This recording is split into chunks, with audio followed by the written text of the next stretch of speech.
Salut à toutes et à tous, c'est la Team Yoshi 3000.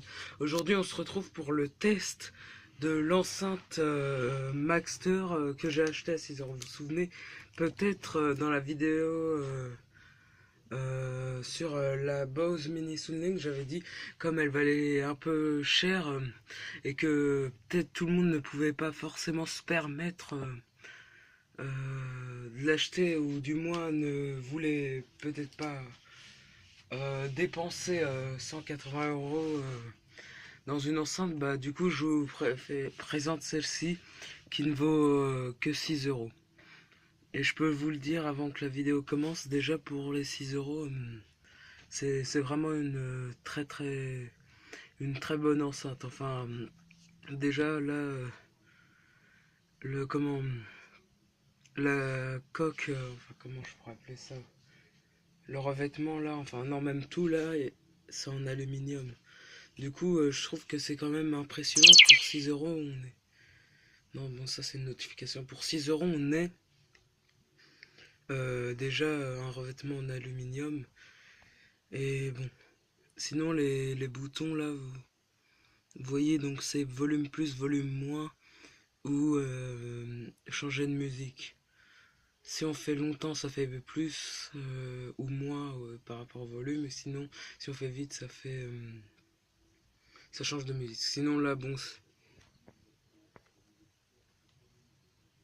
J'arrive pas à faire la mise au point. Ah oui, voilà, vous voyez. Là, du coup, c'est off. Là, c'est mis en off. Sinon, il y a Bluetooth et MP3. Donc là, il y a un micro, oui, parce que ceci, ça fait un kit main libre.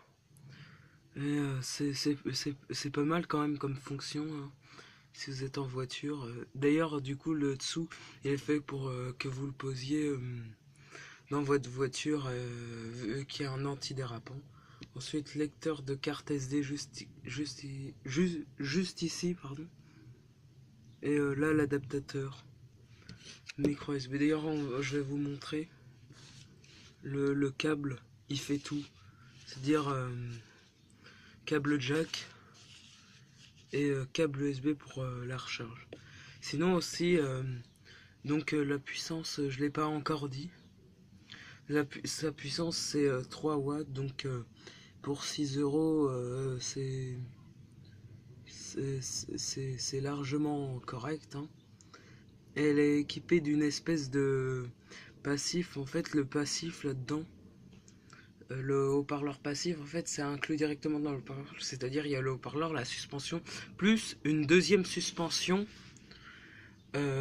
pour amplifier un peu les basses. Donc, bon, ça marche pas extrêmement bien, mais ça ajoute quand même un petit plus.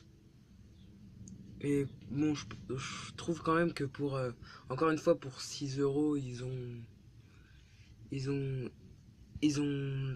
oh, je rêve même plus après, ils ont bien fait leur coup là-dessus. Donc là, je vais vous montrer à quoi ça ressemble. Pause. Donc voilà à quoi ça ressemble, c'est-à-dire, je vous montre. Proche.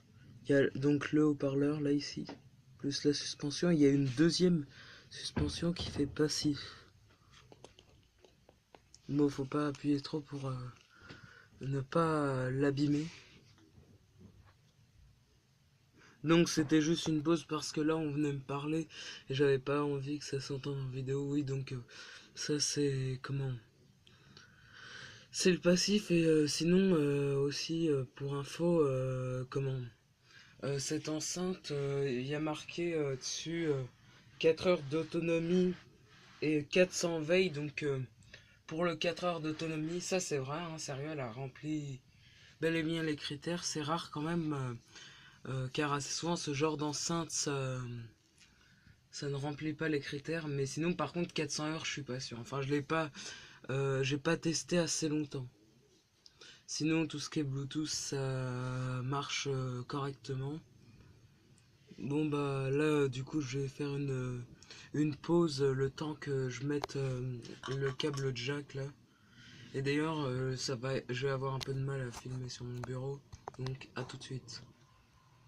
Donc le problème de cette enceinte, c'est que là vous voyez le câble est assez court, du coup je suis obligé de la tenir en l'air et j'espère qu'on n'entend pas trop car elle est branchée à mon PC vu que là mon téléphone, je suis en train de l'utiliser pour filmer.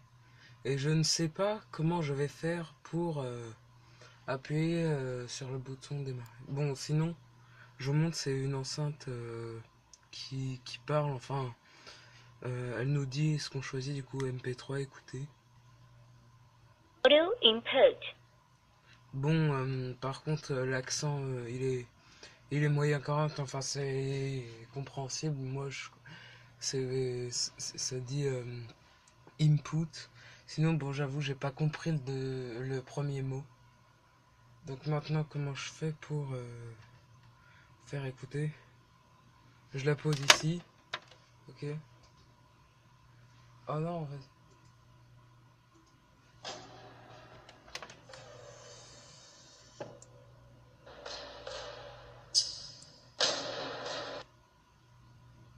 Là, ça fait une espèce de pause étrange quand on...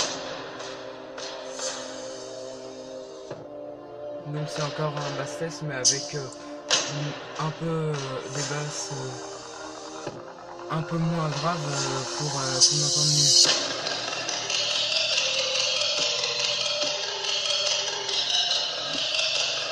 Du coup, là, normalement, on devrait entendre les basses qui sont quand même correctes. Hein.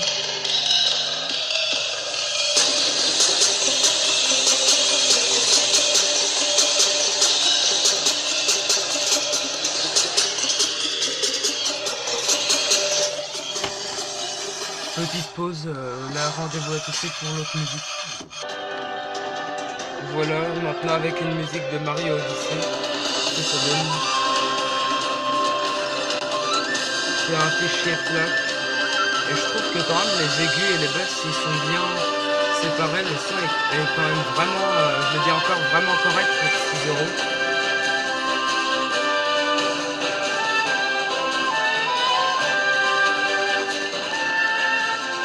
Le truc c'est que je ne peux pas le mettre sur un support car assez souvent sur le sol, ça fait une petite amplification des basses. Et quand c'est en hauteur, ça fait plus d'aigus. Moi je pourrais pas le faire. Enfin bref. Le verdict du coup, bah c'est quand même une... oh j'ai oublié de l'éteindre.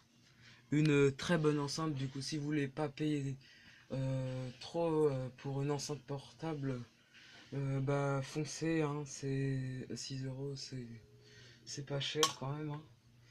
Mais bon, si par contre vous préférez quand même avoir, si vous voulez avoir un très bon son audiophile, prenez plutôt celle de la dernière vidéo là, la Bose Sonic Mini et que vous avez les moyens ou que vous voulez économiser. Hein. Vous prenez la Bose. Sinon, si vous voulez avoir une enceinte qui fasse un peu de bruit et qui ait un aigu et des aigus et des basses médium correctes et que vous n'avez pas trop envie d'économiser, bah foncez sur ce modèle. Donc, c'est la fin de cette vidéo, mais si elle t'a plu, n'hésite pas à la liker, lâcher un like, oui vraiment, je répète 2 fois, à t'abonner et à partager cette chaîne et cette vidéo sur les réseaux sociaux. Bye.